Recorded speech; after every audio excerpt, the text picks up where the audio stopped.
আসন্ন কোপা আমেরিকায় যুক্ত হতে যাচ্ছেন নেইমার, ক্যাসমিরো ও ব্লেমার। আর অ্যাডারসন এবং এনরিকের কি খবর জানতে পারবেন।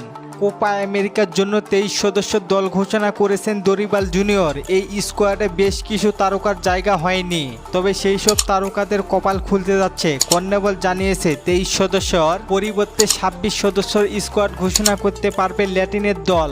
সেই পরিপ্রেক্ষিতে দলে আরও 3 জন প্লেয়ারকে নেবেন দরিবাল জুনিয়র। অনেক গণমাধ্যম থেকে জানা গিয়েছে নেইমার খেলবেন কোপা আমেরিকা। যদি তাই হয় তাহলে নেইমার সহ আরও 2 জন তারকা দলে ডাক পাবেন। তবে 2 জন বাকি থাকলেও বেশ কয়েকজন তারকা ছন্দে রয়েছেন। তাদের মধ্যে রয়েছেন Pedro, Bremer, Murillo, Samuel Lino, Matheus Cunha, Casemiro, Carlos Augusto, Matheus Pereira, Galeno. বর্তমানে মিডফিল্ডে ব্রাজিলে রয়েছে 5 জন, তবে তারা কেউই ডিফেন্সিভ মিডফিল্ডার না, তারা সবাই অ্যাটাকিং মিডফিল্ডার। তাদের মধ্যে হচ্ছে Andres Pereira, Bruno Guimaraes, Douglas Luis, Joao Gomes এবং লুকাস পাকুয়েতা। আর এদের মধ্যে আরও একজনকে দলে নিতে পারেন দরিবাল জুনিয়র, সেটি হচ্ছে ক্যাসমিরো।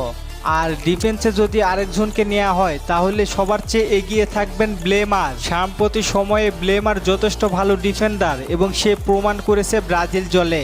ইংল্যান্ড ও স্পেনের বিপক্ষেও ম্যাচে ছিলেন। তবে 3 জনের মধ্যে 2 জন হলে থাকে আর বাকি মাত্র আরেকজন, সেটি হচ্ছে নেইমার।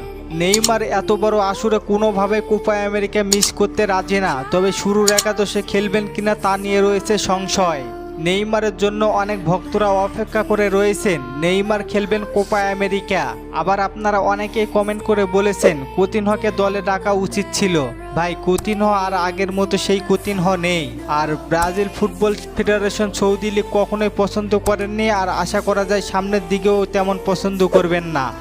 নেইমার একটা অভাগা খেলোয়াড়, তবে হাল না ছাড়া এক যোদ্ধা। ইনজুরি থেকে শক্ত হয়ে ফিরে এসো নেইমার। আর এনরিক এবং অ্যাডারসন, তাদের ইনজুরি গুরুতর না, তারা পরবর্তী ম্যাচ থেকে খেলতে পারবেন। নেইমার ভক্তদের জন্য একটি হোয়াটসঅ্যাপ গ্রুপ ক্রিয়েট করেছি, আপনারা সবাই জয়েন করবেন আশা করি। গ্রুপের লিঙ্ক কমেন্ট বক্সে পেয়ে যাবেন। ধন্যবাদ।